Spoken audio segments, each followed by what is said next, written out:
السلام علیکم ورحمۃ اللہ وبرکاتہ۔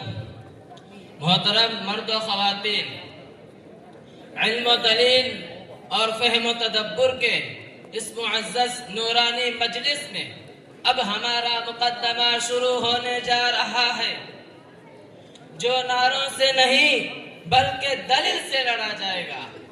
آج ہماری اس عدالت میں مدعی کی حیثیت سے تشریف فرما ہے جناب زید اللہوار ہیں، اور اس تاریخی مقدمے کے مہمان خصوصی جناب محمد زہیر دہلوی ہیں۔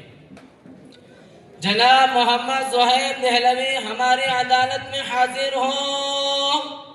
جناب محمد زہیر دہلوی ہماری عدالت میں حاضر ہوں۔ جناب محمد زہیر دہلوی ہماری عدالت میں حاضر ہوں۔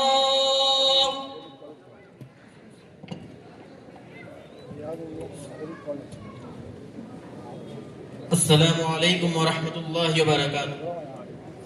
آج کے مہمان محمد زہیر دہلوی پر چند الزامات عائد کیے گئے ہیں۔ سوالات کے آغاز سے پہلے میں اس پروگرام کے معزز جج محمد الیاس صاحب سے درخواست کرتا ہوں کہ کارروائی شروع کرنے کی اجازت مرحمت فرمائیں۔ عدالت کی کارروائی شروع کی جائے۔ پہلا الزام، آپ اپنے آپ کو مسلمان مانتے ہیں یا پہلے بھارتی؟ سب سے پہلی بات میں آپ کو یہ بتا دینا چاہتا ہوں کہ یہ سوال اپنی بنیاد میں ہی درست نہیں ہے۔ ہم مذہب کے اعتبار سے مسلمان ہیں اور شہریت کے اعتبار سے بھارتی ہیں۔ دوسرا الزام، آپ پر الزام ہے کہ آپ قرآن کے مقابلے میں ہندوستانی آئین یعنی سنویدھان کو نہیں مانتے۔ سب سے پہلی بات اس سلسلے میں آپ یہ سمجھ لیجئے کہ ہم آئین ہند کو مکمل طور پر مانتے ہیں اور اسی کے تحت ہم اپنی زندگی گزارتے ہیں۔ ہم نے کبھی فوجداری قوانین کی مخالفت نہیں کی، نہ یہ کہا کہ چور کا ہاتھ کاٹا جائے یا زانی کو کوڑے مارے جائے۔ جہاں تک مسلم پرسنل لا کا تعلق ہے، ہمیں آئین ہند کے آرٹیکل 25 کے تحت یہ اجازت حاصل ہے اور ہم انہی محدود معاملات میں جیسے نکاح، طلاق اور عبادات میں شریعت کے مطابق زندگی گزارنا چاہتے ہیں، اور آئین ہند ہمیں اپنے مذہب پر عمل کرنے کی مکمل آزادی دیتا ہے۔ چوتھا الزام، تیسرا الزام، جب آپ اللہ کو مانتے ہیں تو جب پوچھا جاتا ہے آپ سے کہ اللہ کہاں ہے تو آپ واضح جواب کیوں نہیں دیتے؟ یہ تو ایک ایسا سوال ہے جو زمانے جاہلیت سے چلتا آ رہا ہے۔ میں آپ کو بتانا چاہتا ہوں کہ اللہ تعالیٰ اپنے علم کے اعتبار سے ہر جگہ موجود ہے، اور جو ہر جگہ موجود ہوتا ہے اس کا کوئی ایک مقام متعین نہیں کیا جا سکتا۔ اچھا، تو ایسی بات ہے تو پھر اللہ تعالیٰ نظر کیوں نہیں آتا؟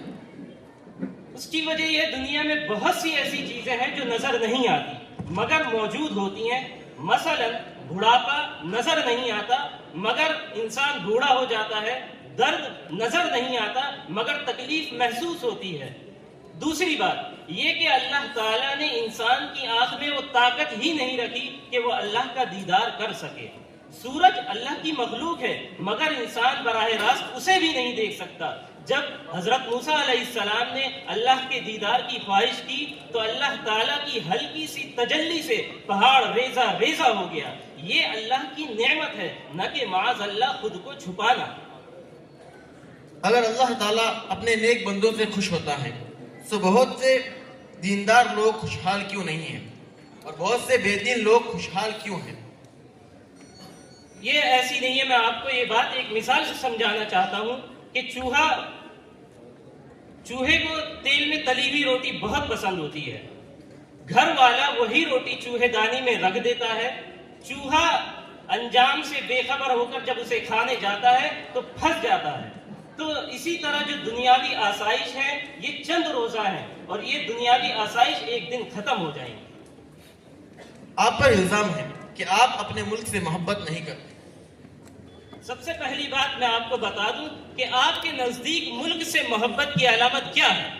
ہمارے نزدیک ملک سے محبت کا مطلب یہ ہے کہ ہندوستان کے آئین ہند کو مکمل طور پر پابندی کی جائے، ملکی املاک کو نقصان نہ پہنچایا جائے، ملک کے راز دشمنوں تک نہ پہنچائے جائیں، یہ تمام چیزیں ملک سے محبت کی علامت ہیں۔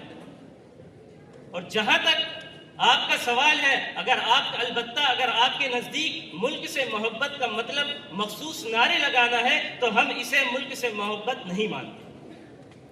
ہم نے کئی سوالات اور الزامات عائد کیے اور مہمان خصوصی نے نہایت مدلل انداز میں اور اچھے انداز میں ان کے جوابات دیے۔ اب ہم اس پروگرام کے معزز جج محمد الیاس صاحب سے درخواست کرتے ہیں کہ اس کارروائی پر اپنا فیصلہ سنائیں۔ عدالت تمام الزامات اور جوابات کے سننے کے بعد اس نتیجے پر پہنچی ہے کہ لگائے گئے تمام الزامات یا تو بے بنیاد تھے یا غلط فہمی پر مبنی تھے۔ محترم محمد زہیب دہلوی نے نہایت شائستہ، مدلل اور علمی انداز میں تمام اعتراضات کے جوابات دیے۔ عدالت یہ نصیحت کرتی ہے کہ ایسے علمی مکالمے معاشرے میں عام کیے جائیں اور مزید افراد تیار کیے جائیں جو دلیل کے ساتھ تمام اعتراضات کا جواب دے سکے۔ عدالت برخاست۔